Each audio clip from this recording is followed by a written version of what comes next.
और सीधे आपको लिए चलते हैं, पीएम मोदी वहां पर कुछ बोल रहे हैं, वो सुनाते हैं आपको। At 75 और रिजॉल्व एट 75, हमें इन पांचों को लेकर आगे बढ़ना है। इन सभी में देश के 130 करोड़ लोगों के आइडियाज, उनकी भावनाएं शामिल होनी चाहिए।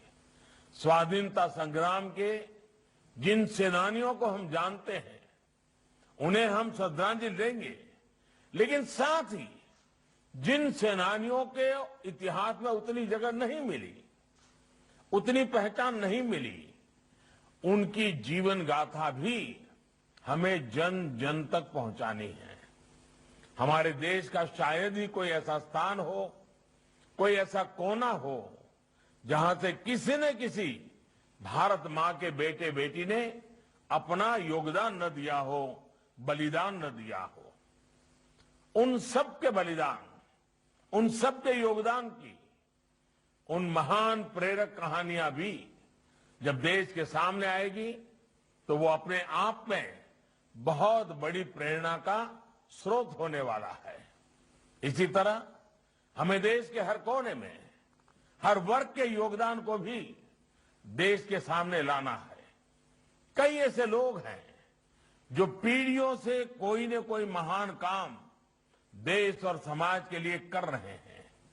उनकी सोच को, उनके आइडियाज को भी हमें सामने लाना है। देश को उनके प्रयासों से जोड़ना है। ये भी इस अमृत महोत्सव की मूल भावना है।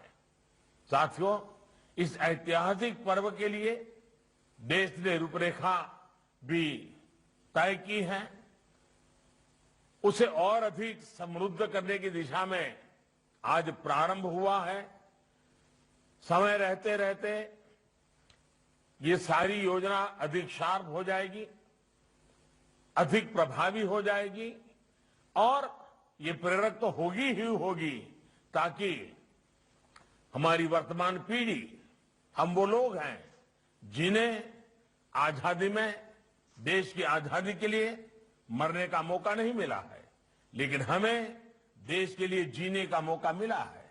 हमें देश के लिए कुछ करने का मौका मिला है, और हमारी आने वाली पीढ़ियों के अंदर भी यही भाव प्रबल हो, तब जाकर के 2047 जब देश की आजादी के 100 साल होंगे, तब हम देश को जहां ले जाना चाहते हैं, उस सपनों को पूरा करने के लिए पूरा देश चल पड़ेगा। देश में हो रहे नए नए फैसले, नई नई सोच, आत्मनिर्भर भारत जैसे संकल्प, इन्हीं प्रयासों का साकार रूप है। ये उन स्वतंत्रता सेनानियों के सपनों को भी पूरा करने का प्रयास है। भारत को उस ऊंचाई पर पहुंचाने का प्रयास है जिसकी इच्छा रखते हुए अनेकों वीरों ने फांसी के फंदे को गले लगा दिया था, अपना जीवन काल कोठरी में बिता दिया था। साथियों, आज भारत वो सब कर रहा है जिसकी कुछ साल पहले तक कल्पना नहीं हो सकती थी। 75 साल की यात्रा में एक एक कदम उठाते उठाते उठाते आज देश यहां पर पहुंचा है। 75 साल में अनेक लोगों का योगदान रहा है, हर प्रकार के लोगों का योगदान रहा है, और किसी ने किसी के योगदान को नकारने से देश बड़ा नहीं बनता है। हर किसी के योगदान को स्वीकार करके, स्वागत करके, सम्मान करके आगे चलने से ही देश आगे बढ़ता है। और उसी मंत्र से हम पले बढ़े हैं, उसी मंत्र को लेकर के चलना चाहते हैं। आजादी के 75 साल जब देश मनाएगा तो देश उन लक्ष्यों की ओर आगे बढ़ेगा, उन्हें प्राप्त करने के लिए मजबूत कदम उठाएगा जो कभी असंभव लगते थे। मुझे पूरा विश्वास है आप सभी के सहयोग से ये आयोजन भारत के ऐतिहासिक गौरव के अनुरूप होगा।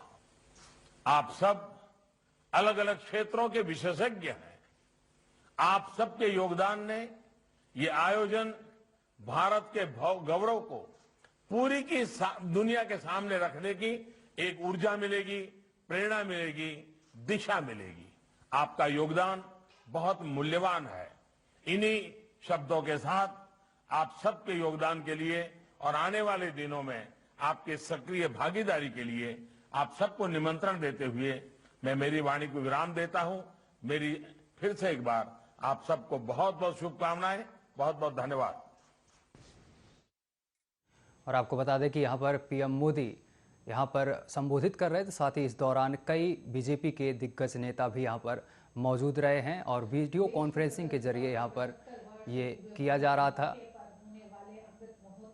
और आपको बता दें कि इस दौरान वहाँ पर कई बड़े नेता मौजूद रहे थे। बीजेपी के जेपी नड्डा इस दौरान यहाँ पर मौजूद रहे हैं और कई बड़े नेता इस दौरान यहाँ पर मौजूद रहे हैं।